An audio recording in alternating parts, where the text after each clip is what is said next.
Welcome back to Hardware Unboxed for part 2 of our investigation into AMD's Ryzen Mobile 4000 APUs versus Intel's 10th gen Core processors in the same laptop design. In part 1, which you should definitely check out if you missed it, we covered everything you need to know about the design of these laptops as well as productivity performance. Today we're rounding it off with a look at gaming. So as a quick recap, what I have right here are two XMG Core 15 laptops, so for the most part these are the same chassis.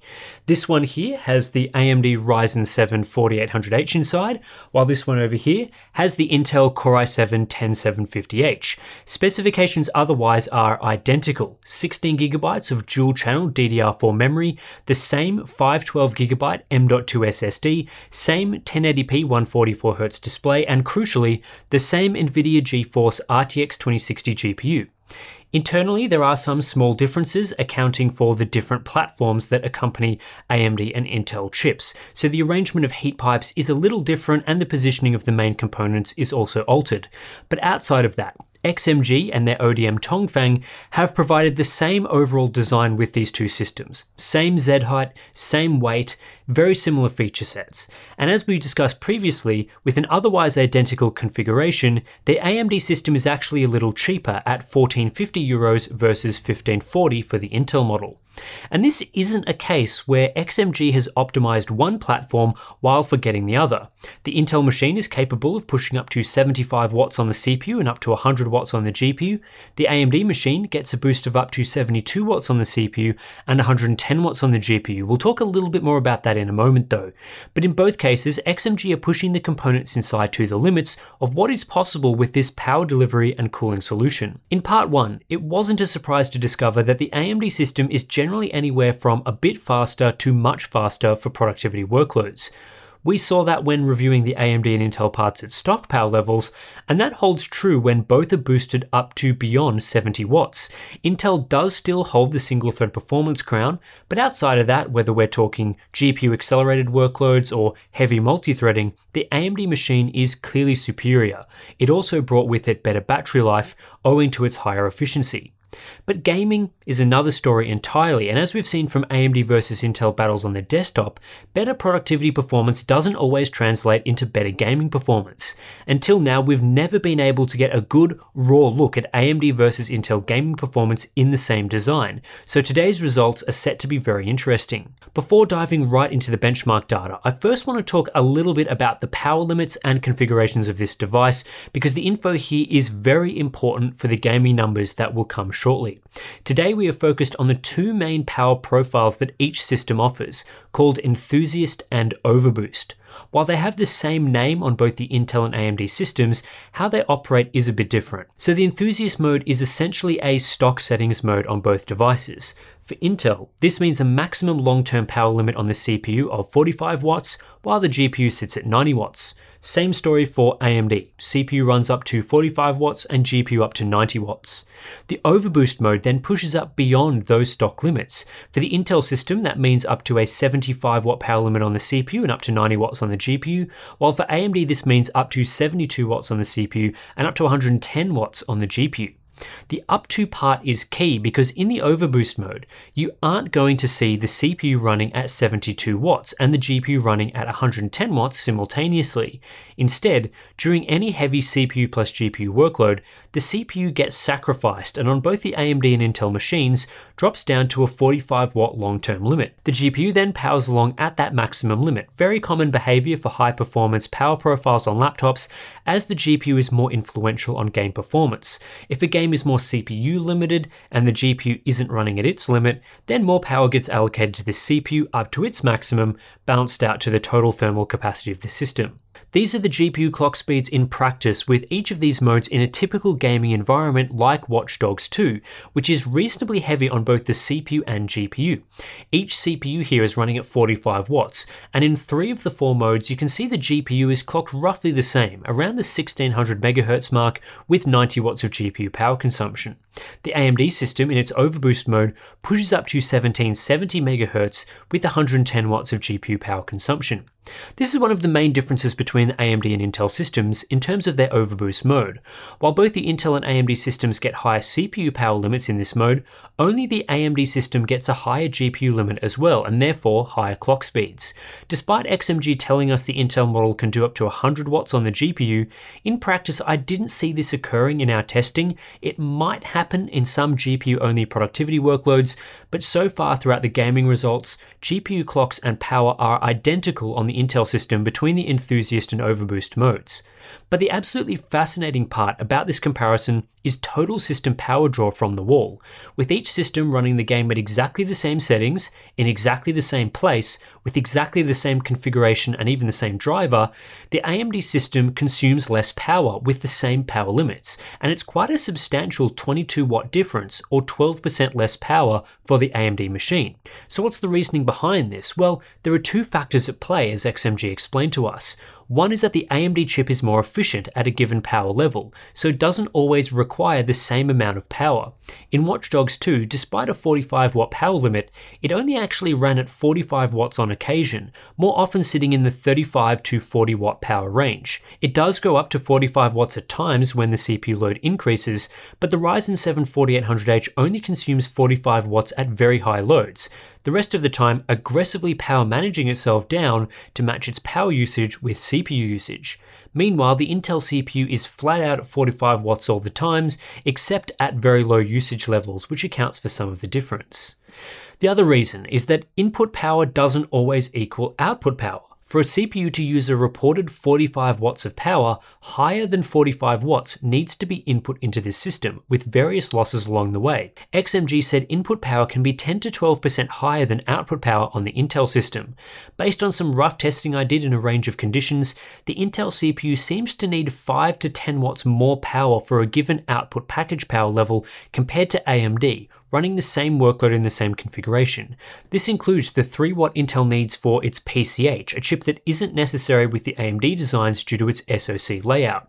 Combine all these factors together and we have this discrepancy.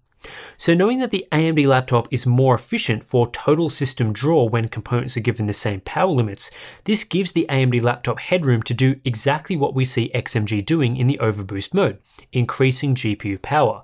There's 20 watts of headroom here, so the GPU power limit is increased from 90 watts to 110 watts, and that gap between the Intel and AMD systems for power usage closes. This presents this really interesting situation where a laptop with around 190 to 200 watts of total cooling capacity, like is the case with the Core 15, can simply give the GPU more power when paired with an AMD APU. How does this play out for performance? Well, let's get into some benchmarks, and there's no better place than Watch Dogs 2 given we've just been looking at system power and GPU clocks.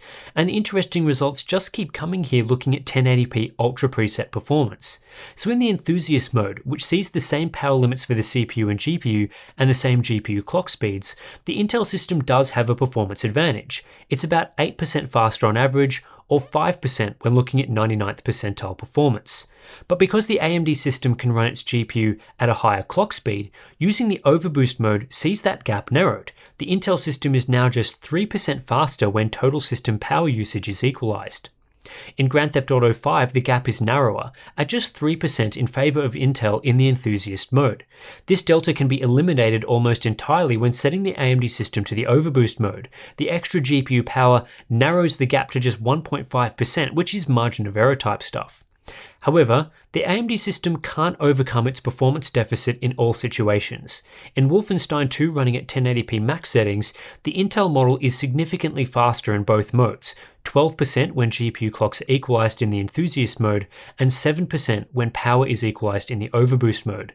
And in both cases, there's around a 20% advantage to Intel for 1% lows, which is very significant. But there are plenty of other types of game performance that we see in these direct comparisons. One is Far Cry 5, where the Intel system has around a 10% lead in the enthusiast mode looking at average frame rates, but ends up 3% slower for 1% lows. The gap for average frame rates is reduced to 5% when the GPU is given more power on the AMD system, but that's 5% still in favor of Intel. Battlefield 5 is a game where the AMD system is able to almost entirely eradicate the performance difference when given equal system power. When the GPU is clocked equally, the Intel machine is 9% faster on average, but when system power is equal, the Intel machine ends up just 2% ahead, which is negligible. In a CPU-limited game like Hitman 2, there wasn't much separating either system in these modes. Intel is able to pull back the 1% low gap when the CPU power limit is raised in the overboost mode. Meanwhile, AMD is able to claw back the small average frame rate difference in its overboost mode. It ends up being a nil-all draw in this title. Resident Evil 2 is a game that sees the best performance on the AMD system in both configurations. When using the balanced preset, the game becomes more CPU limited, and that's where the AMD system is able to shine in this game, delivering a 17% higher 1% low in the enthusiast mode and 11% higher in the overboost mode. In Metro Exodus, you'll want to be using an Intel CPU as it delivers the best performance in both configurations. Despite the game being largely GPU limited, you'll see an 11% average frame rate advantage to Intel in the enthusiast mode, and while the gap is closed somewhat in the overboost mode, Intel still ends up 5% ahead. Borderlands 3 had one of the larger differences in performance when GPU clock speeds are the same, 12% in favour of Intel. But this difference is nullified when the AMD system gets its GPU running at 110 watts, and in fact the AMD machine has slightly higher 1% low performance, although realistically this difference is negligible and both laptops end up giving the same performance. Red Dead Redemption 2 delivers similar results to Borderlands 3 in that when the GPU is equal, the Intel system is around 9% faster on average.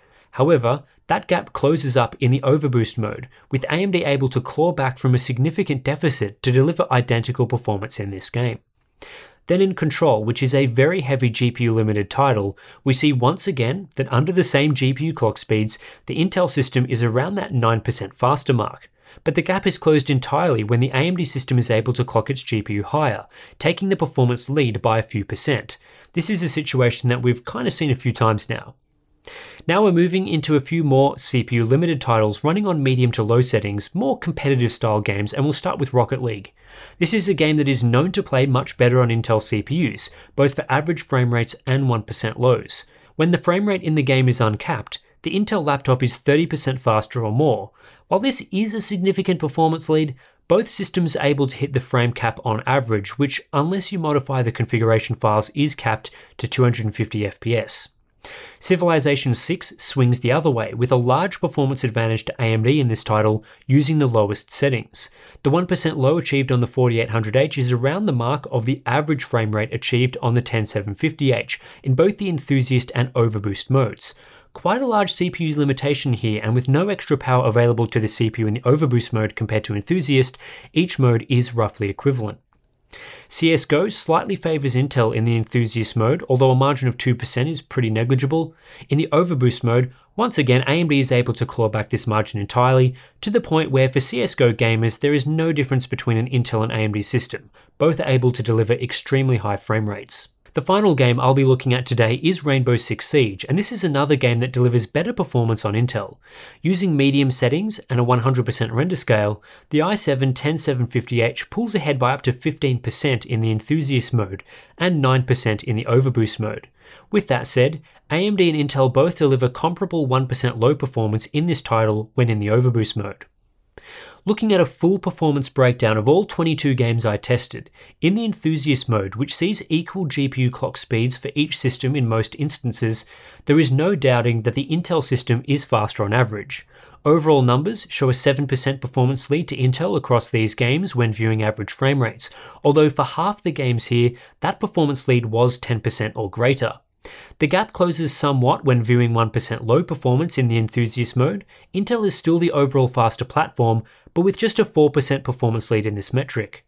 Unlike with average frame rates, there are several games where AMD delivers a notably higher 1% low experience, such as in Resident Evil 2 and Gears 5. Then when we switch from seeing equivalent GPU clock speeds to equivalent total system power, the AMD system is able to claw back a decent amount of performance.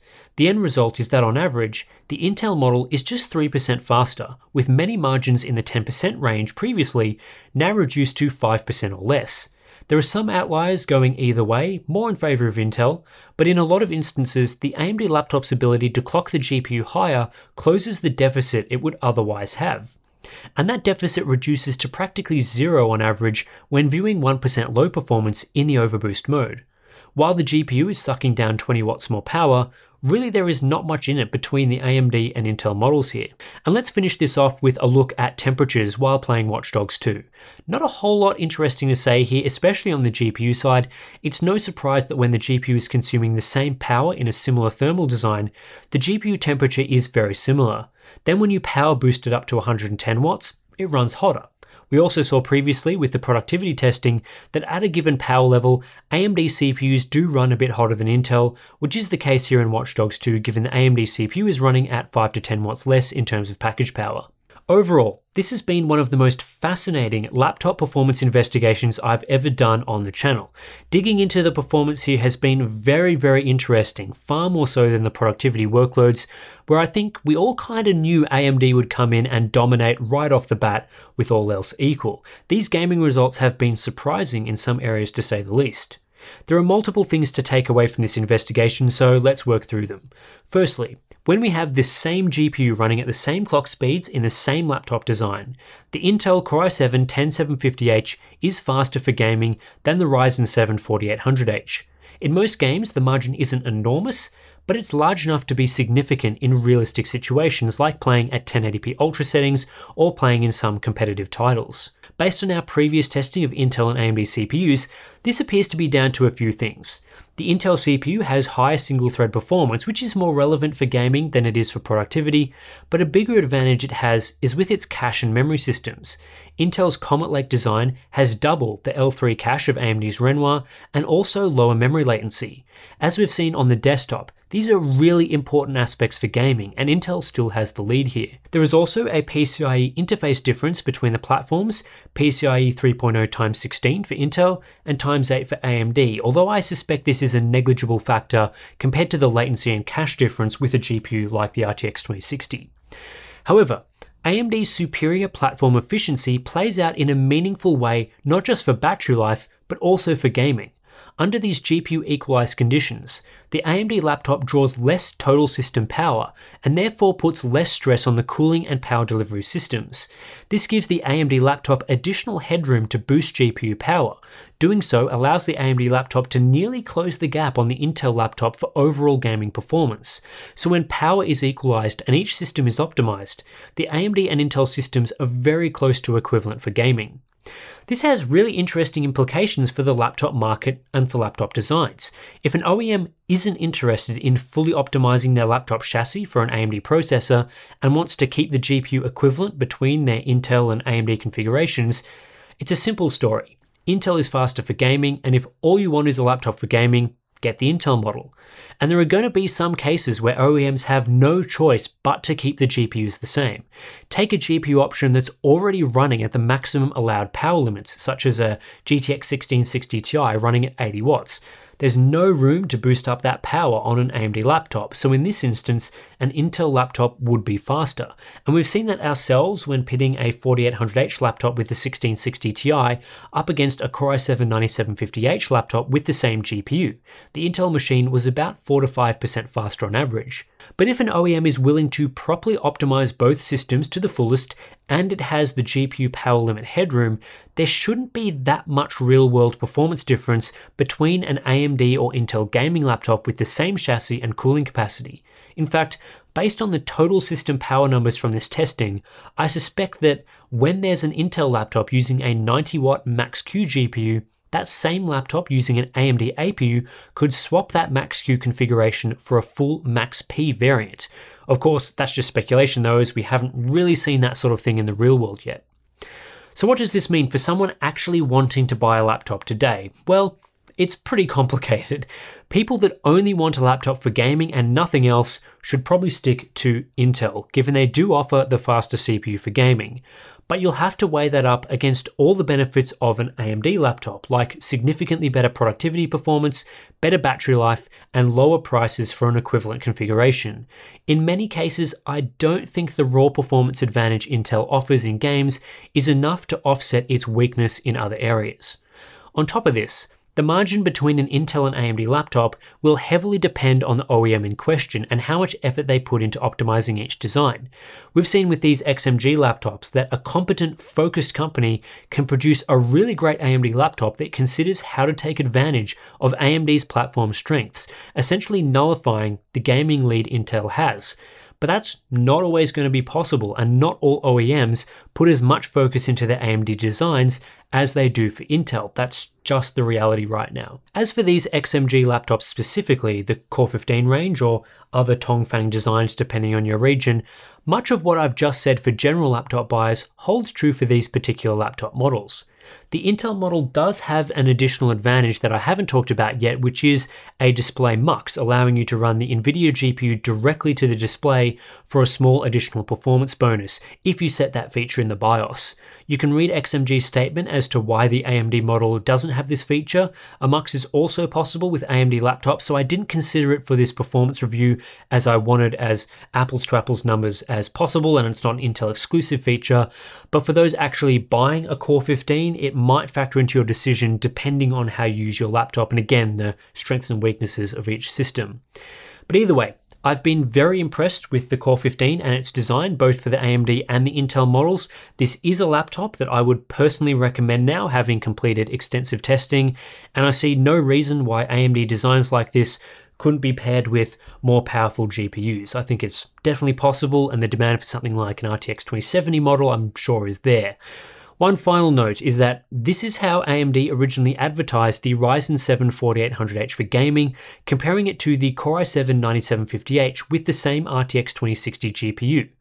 Based on my testing now across a few AMD and Intel laptops using modern NVIDIA GPUs, I think this slide is inaccurate. I haven't been able to replicate these results with as apples to apples configurations as possible, and at this point, I think it's a bit misleading to suggest AMD's Ryzen 4000 APUs are better for gaming when actually the Intel models are faster in real world testing.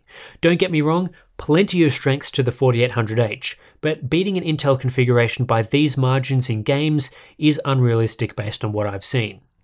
So that's it for this performance investigation into AMD Ryzen 4000 on this side, Intel Core i7 10th generation on this side in the same chassis. Big thanks to XMG who really made this possible with sending out both the Core 15s that we have here. If there's anything else that you want to know about these particular configurations, I'm sure the XMG guys will be in the comments replying to a lot of your questions. And if there's any further performance things that you're interested in, maybe there'll be enough for another video in the future. So if you do have questions and thoughts, things that you might want to see tested with these sorts of devices, let me know in the comments below. You can also support all of our testing through our Patreon page. Links to that are in the description below. You'll get access to our Discord chat, monthly live streams, behind the scenes videos, all that great stuff. Subscribe to the channel for more testing. We are heading up into a big session of releases in the later half of this year, so you don't want to miss any of that. That's it for this long video. I hope you enjoyed it, and I'll catch you in the next one.